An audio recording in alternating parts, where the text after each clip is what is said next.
اور کرسچن، سکھ، ہندو، پارسی، آپ سب کو آج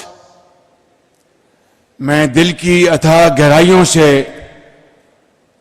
کل جو ہم نے منارٹیز ڈے منایا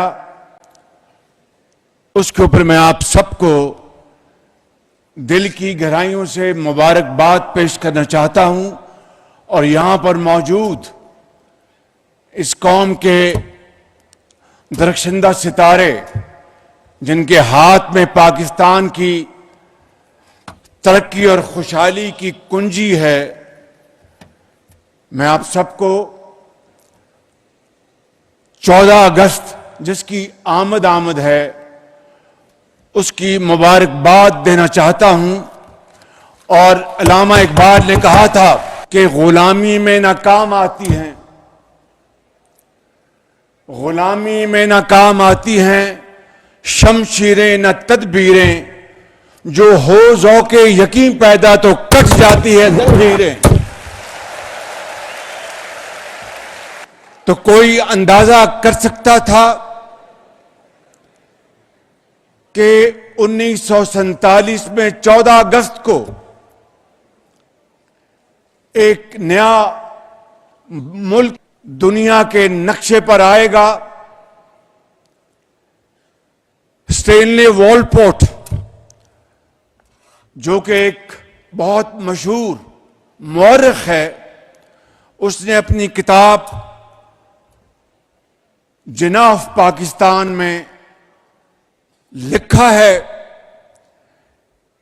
کہ بہت چند لوگ اس دنیا میں ہوئے جنہوں نے تاریخ کا رخ موڑا، اس سے بھی کم جنہوں نے دنیا کا نقشہ بدلا۔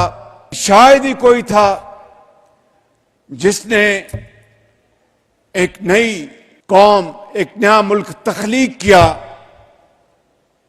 حضرت قائد اعظم،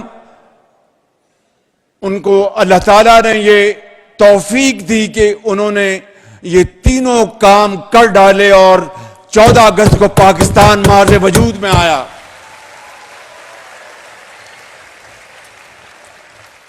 آج میں یہاں پر یہ کہنا چاہتا ہوں کہ پاکستان کی تحریک میں، جہاں پر لاکھوں مسلمانوں نے حضرت قائد اعظم کی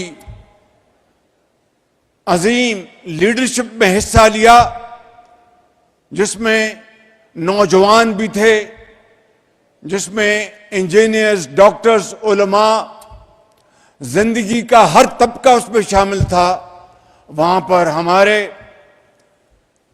جو منارٹیز کے ہمارے بھائی اور بہن تھے، انہوں نے بھی پاکستان کی تحریک میں پورا حصہ لیا، اور ان کی نہ صرف پاکستان بنانے میں ان کا بڑا کردار ہے، اس کے بعد پاکستان کو تعمیر کرنے میں بھی آپ کا بہت کردار ہے۔ آپ نے شاندار سکولز بنائے، ہسپتال بنائے، صرف یہی نہیں، آپ نے دفاع پاکستان کے حوالے سے بڑا شاندار کردار ادا کیا ہے۔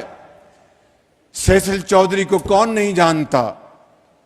تعلیم کے میدان میں ہماری منارٹیز نے جو شاندار کردار ادا کیا ہے، اسی طریقے سے لاہور گلبرگ میں جو ہسپتال جو 50 اور 60 کی دہائی میں بنا، اس نے دکھی انسانیت کی بڑی خدمات انجام دی۔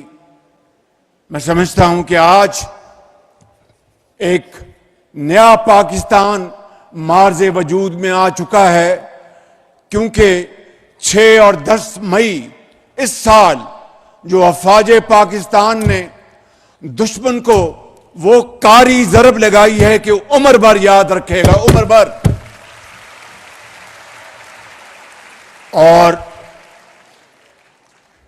6 جہاز ہماری فضائیہ نے گرائے، جس میں 4 رافیل جہاز تھے، جو 4 دن جاری رہی۔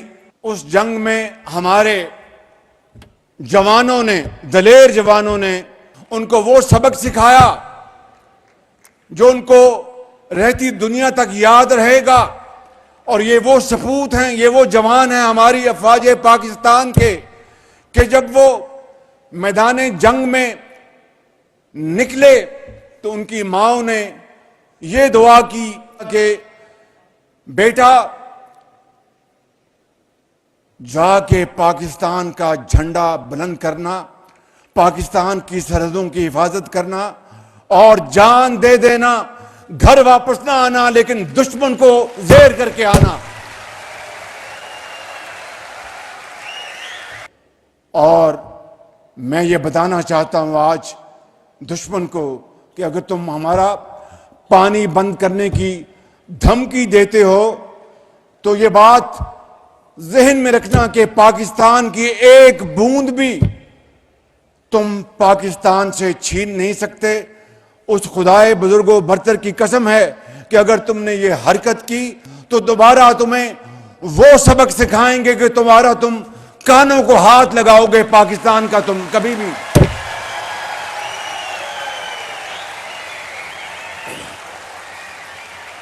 اور اب اس پاکستان کو آپ نے تعمیر کرنا ہے.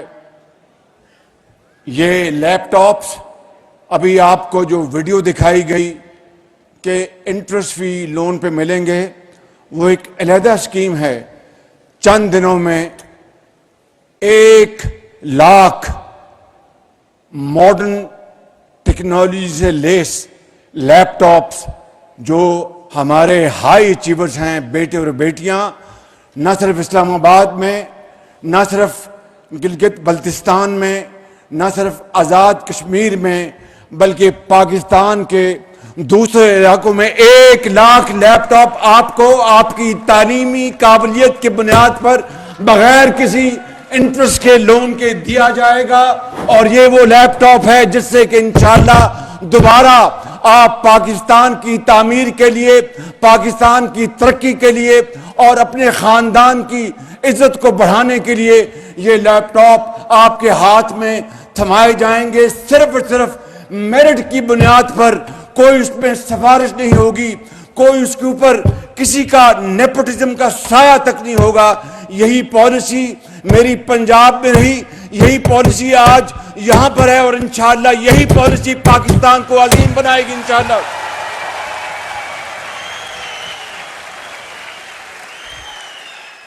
آپ کا شکریہ ادا کرتے ہوئے اقبال کے اس شعر پر بات ختم کروں گا کہ تمنا آبرو کی ہے اگر گلزار ہستی میں، تمنا آبرو کی ہے اگر گلزار ہستی میں، تو کانٹوں میں الجھ کر زندگی کرنے کی خو کر لے. اور نہیں ہے شان خودداری چمن سے توڑ کر تجھ کو کوئی دستار میں رکھ لے، کوئی زیب گلو کر لے.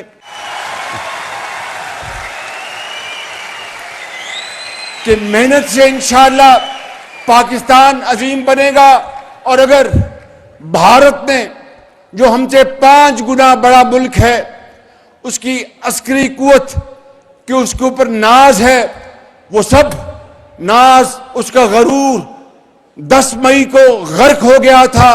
اسی طریقے سے آپ نے محنت کر کے اعلیٰ تعلیم حاصل کر کے پاکستان کو عظیم بنانا ہے اور انشاءاللہ دنیا میں اپنا مقام حاصل کرنا ہے.